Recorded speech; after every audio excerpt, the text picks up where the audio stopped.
bihira sa mga brand ngayon, especially sa mga shoe manufacturer, ang makapag-produce ng sapatos na made of recyclable materials. And believe ako sa Adidas. They produce these shoes na made of recyclable materials. Well, not 100%. Well, sort of. Siguro mga 60 to 70% or 50 to 60%. Tignan natin later. And tetestingin din natin siya kasi it's really a running shoes. Hindi ako professional runner, pero nakatakbo naman tayo kahit paano.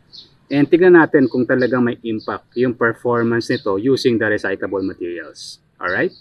This is the Adidas 4D FWD. Testing natin.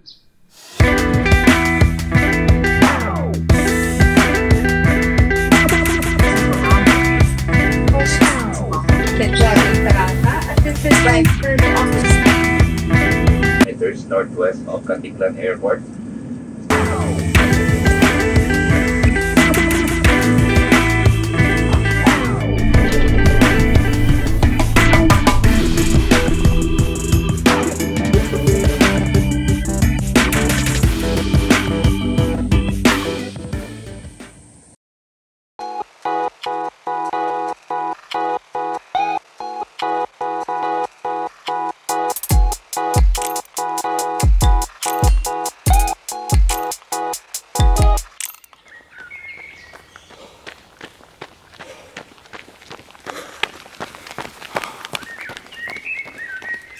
A few moments later.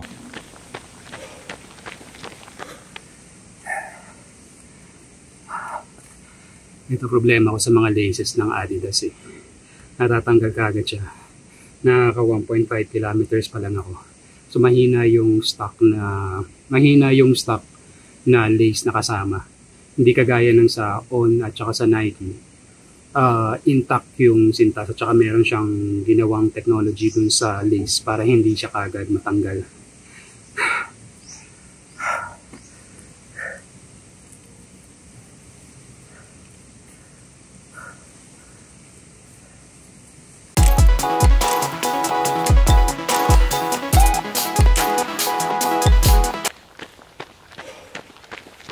A few moments later. Second time, tanggal na naman yung sintas. Ewan ko ba. Laging ganito yung sakit ng Adidas. Nakaka 2.7 kilometers pa lang tayo. Ay nako. Siguro kung may improve tong stock lace ng Adidas, mas okay to 2.7 to 8 kilometers. Dalawang beses na tayo natanggalan ng sintas. Fuck.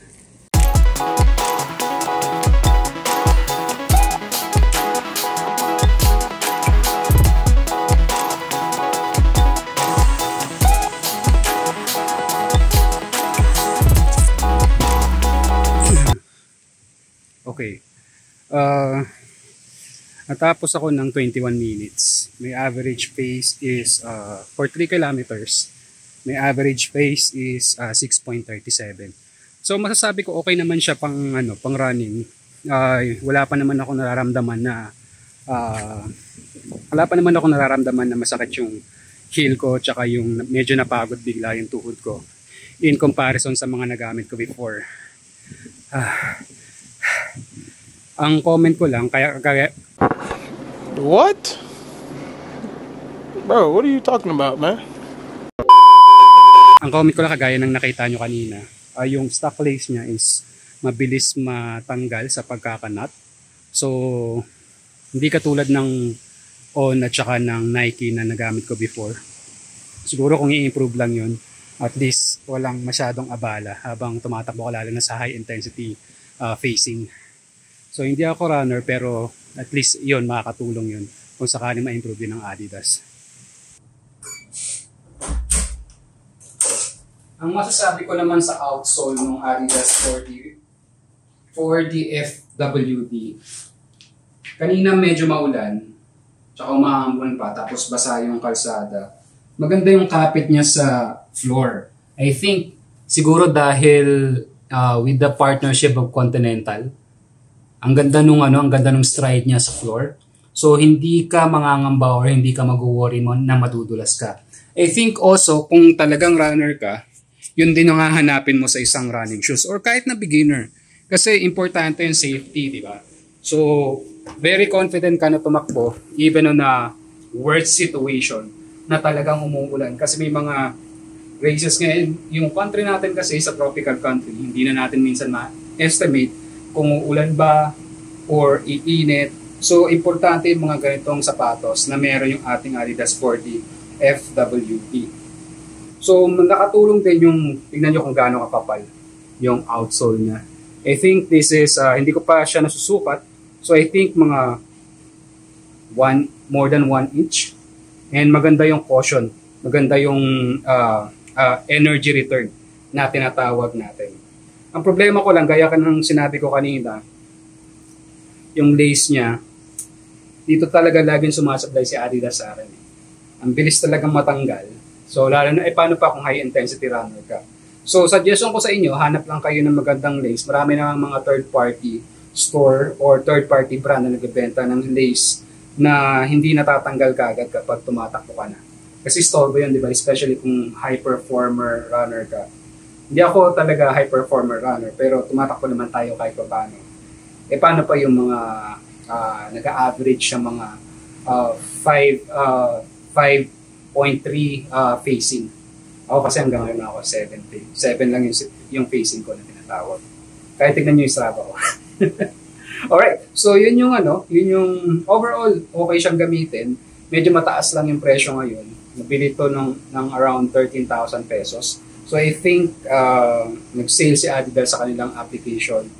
And maganda visiting kayo sa mga Adidas concept store. Especially mga outlet store. Meron sa Santa Rosa, Laguna na outlet store. Nga lang, minsan nagkakaubusan talaga. And meron din sa mga expressway. Silipin nyo na lang or i-google map nyo na lang kung saan mas maraming outlet store ng Adidas. So, yun. Overall, I recommend this. If you're a beginner, siguro for beginner pwede na. For racing, hindi ko pa sure. Tatanong pa mga friends ko. Pero for me, as a duathlete, or sumasali sa mga duathlon events, pwede na naman siya, hindi naman long distance yung mga tinatakbo ko. So, average lang ako ng mga 5 to 10 kilometers on a single run. Alright? So, yun. Ganda ng weather. Ganda naman tayo ng beach mamaya. Medyo marami kasi tayong pahinga. Saka marami tayong kailangan. So, relax lang ako. Alright? So, this is my review and impression of the Adidas 4D FWD. Alright? See you. Thank you nga pala sa aking sponsor, sa aking asawa, for sponsoring our product today, Adidas 4D FWD. I love you so much. Follow nyo yung Facebook niya. Hindi, joke lang. Sa LinkedIn na lang. See you.